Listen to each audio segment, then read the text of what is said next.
So you're a Necromancer player and looking for a really good solo build. This build is really offensive. It has amazing DPS. It's almost as good as a raid build and it doesn't need any support. It just does it solo. It even has a huge amount of sustain as well. The only thing it lacks is a little bit of defense. So this build trades some defense for some really amazing offense. Let's take a look at this incredible build. I'm Summer and let's jump right in. This build idea is from Lord Heisen. Be sure to check out his channel. So let's start with the gear.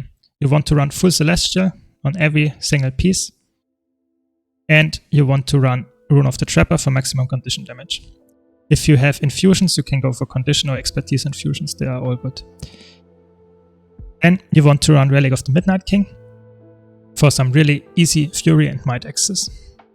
And then for weapons you want to run Pistol Dagger as well as Scepter Torch. All of them Celestial, and on one of them Torment and on the other one Strength. For utilities and other food consumables you want to run Peppered Cured Flatbreads because they will give you damage reduction and some nice condition damage. You can run Tuning Icicles with that as well. That's the typical combination. Before I continue, I would like to tell you that only a small percentage of you are subscribed. So if you enjoy this video and want to help me and my channel, please subscribe. I would really appreciate it. Now back to the video. So for trades you want to run Curses, Soul Reaping and Harbinger. You get some bleeding chance on critical hit, you crit quite a lot, and the bleeding has longer duration. Then you have some Fury when you swap into Shroud, and you get some permanent precision. Then you get some more crit chance for each condition you apply on your foe. So for each condition that is on the foe, and you get some condition damage based on the precision, so you have quite a lot of stats gain from this trade line.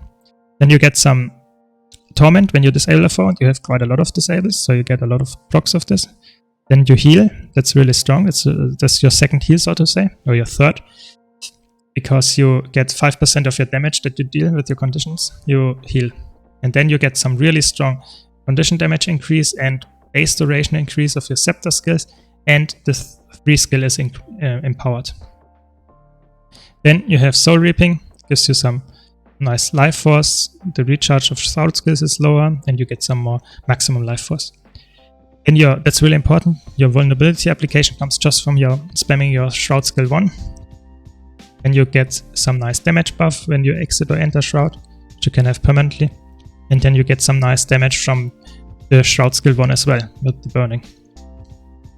Then Harbinger, you lose your, let's say, defensive life shot, you will just get a life shot that doesn't take your damage in the first place, so be aware that you can't go into the Shroud and expect not to take no damage. You will still damage your normal health pool, but you will get access to really strong skills in the Shroud.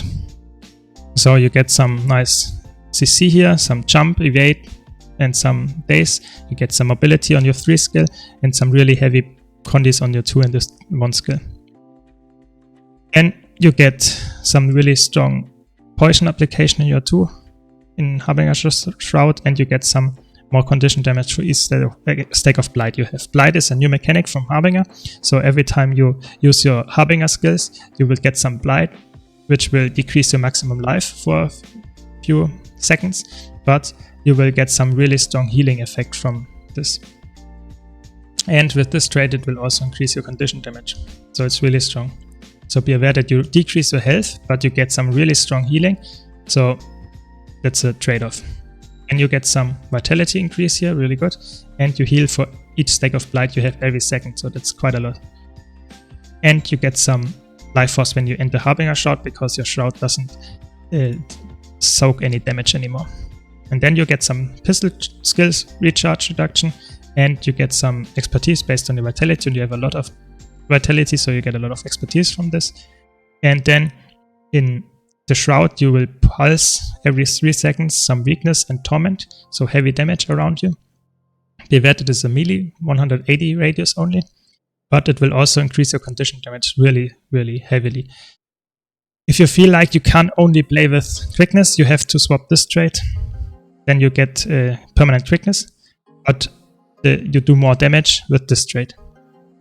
So be aware, that's the trade-off. So that's it for the traits. If you face heavy condition pressure, you can swap this here to get some condition transfer. You have huge amount of condition pressure, but you can also rub boons with this skill, for example. So always use this on boon targets, and some nice bleeding application. The auto take is quite nice. Try to finish it if you start it.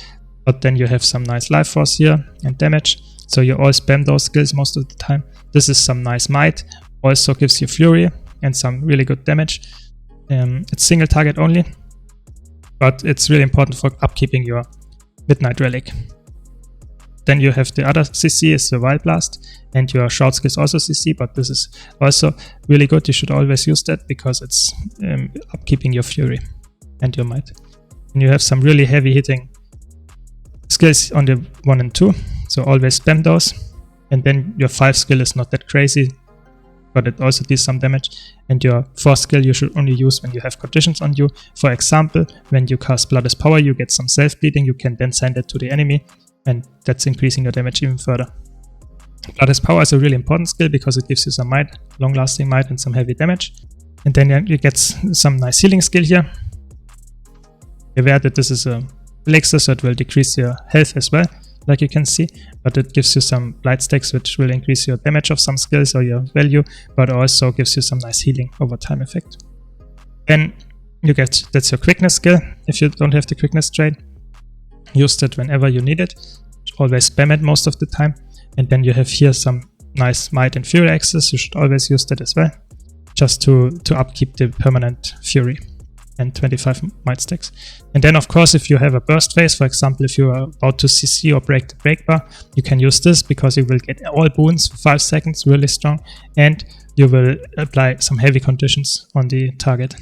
You can see in the background it's really strong, it's really offensive, so it's not can't tank every hit, but it's most likely faster in killing easy bosses than all other solo builds. So if you're looking for something like that, don't look any further.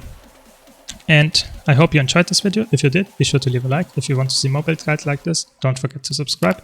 And I hope to see you in the next video. Thanks for watching.